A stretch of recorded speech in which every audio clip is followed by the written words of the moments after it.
सुप्रभात पिला माने आज सप्तम श्रेणी विज्ञान क्लास के समस्त को स्वागत। आमे जिन विषय गुड़ को आगु पढ़ीछू तार उपरे किछि प्रश्नर आलोचना करमा। पूर्व ज्ञान के आधार करी आमे से प्रश्न गुड़िकर उत्तर देमा। प्रश्न गुड़िक हैला मौलिक कौन, मौलिकर विभिन्न उदाहरण गुड़िक दियो, मौलिक को केते भाग रे विभक्त करा जाए एवं से गुड़िकर गुण और धर्म गुड़िक लेख। आशा ई प्रश्न गुड़िकर उत्तर तुम्हें बहुत भल से दे पारबो। वर्तमान आज आमे आलोचना करमा यौगिक और मिश्रण काना। सर्वप्रथमे आमे आरंभ करमा यौगिक बेले काना। गला क्लास रे आमे जलर उत्पत्ति बाबद रे भी आलोचना करतेला, सेटा आउ थरे आमे आलोचना करमा। आमे जानिछु जे जल उद्जान और अम्लजान रो मिश्रण रे बा उद्जान और अम्लजान द्वारा सृष्टि हेतिसी। उद्जान रो गुण हैला से दहनशील है अर्थात निजे जली पारबा। अम्लजान रो धर्म हैला जैसे अन्य पदार्थ को दहन रे साहाय्य करबा बा जलबार रे साहाय्य करबा। किंतु जेते बेले उद्जान और अम्लजान रो रासायनिक संयुक्ति घटवा अर्थात रासायनिक उपाय रे दुई लुक आमे मिसामा बेले नूतन पदार्थटे सृष्टि हेबा जहा कि आमे जल हिसाब रे जाइछु। तो ई जगह रे जल ना दहनीय है ना दहन र सहायक है। तो जिन नूतन पदार्थटे इनु सृष्टि हैला जल से जिन पदार्थ गुड़ी सृष्टि हेइचे तार गुण गुड़ी को निजे बहन ना करबार तार स्वतंत्र गुण से रखुची।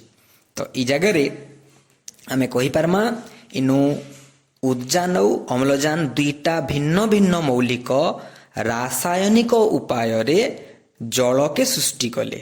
तो जल जेन सृष्टि हैला दुईटा मौलिक द्वारा सृष्टि हैला ताहाके आमे गुटे यौगिक बोलिकरी कहमा।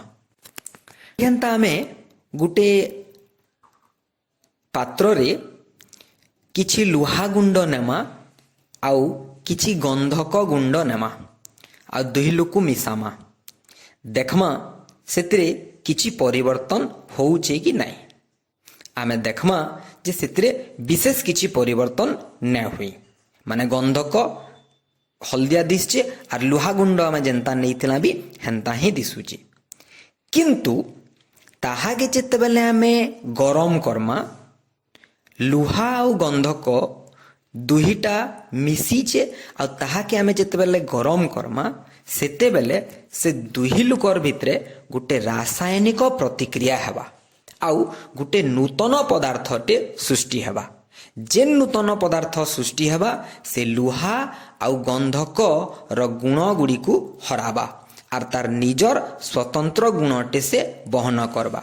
अर्थात आमे इनु कहि पारमा जे जेन रासायनिक प्रतिक्रिया हैला लुहा और गंधक मध्य रे सेमान को उत्तप्त करिबा फल रे गुटे नूतन पदार्थते सृष्टि हैला तार गुण भी नुआटा और से पदार्थर ना आमे कहमा फेरस सल्फाइड। आ ई फेरस सल्फाइड गुटे मौलिक नुहे। फेरस सल्फाइड टा मौलिक गुड़ी करू तैयार हिची किंतु से गुटे मौलिक नुहे, सेटा गुटे होचे यौगिक।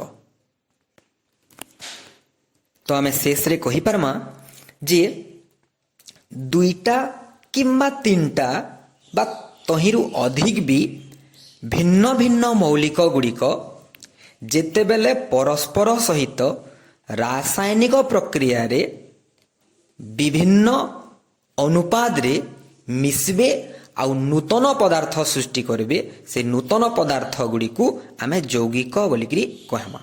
आमे यौगिकर संज्ञा लिखि पारमा सेही पदार्थ गुड़ी को आमे यौगिक कहिबा जहाकी भिन्न भिन्न मौलिकर निर्दिष्ट अनुपात रे संयुक्त होई सृष्टि होइथिबे। ए जगार में यौगिकर अनेक गुड़िए उदाहरण भी नहीं पारमा, जेंता कि जल, फेरस सल्फाइड, अंगारक आम्ल, चीनी, लुण, चखड़ी, ग्लुकोज, विनेगार आउ अनेक गुड़िए उदाहरण भी आमे नहीं पारमा। तो जेन यौगिक गुड़िक सृष्टि होउछन तांकर जेन कणिका गुड़िक रही तांकर स्वतंत्र धर्म आ गुण रही, सेतिर लगी आमे यौगिक के भी विशुद्ध पदार्थ कहमा। आमे आगर क्लास रे पढ़ितला जे मौलिक आ यौगिक विशुद्ध पदार्थ, कारण जेन कणिका गुड़िक तार समान कणिका सहित समान गुण धर्म बहन करुथिबे सेमानकु आमे विशुद्ध पदार्थ आमे कहमा।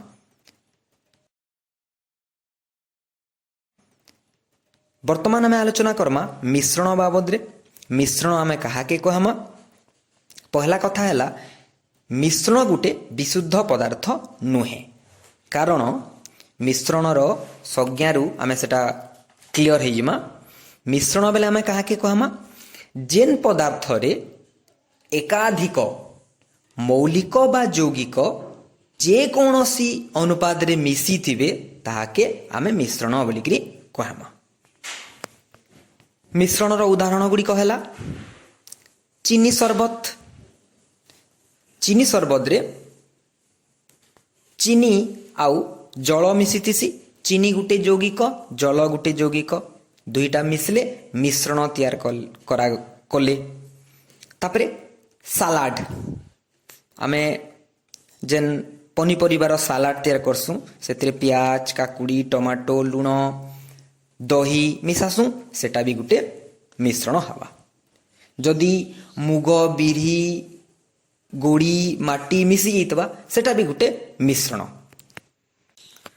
तो मिश्रणर गुटे विशेष धर्म हैला जे सेतरे जेन उपादान गुड़िक मिसिथिबे सेटा मौलिक हो कि यौगिक हो, से मिश्रण भितरे से माने तांकर निजर गुण गुड़िकु धरिकरी रखिथिबे, तांकर गुण गुड़िक परे परिवर्तन नै हुए।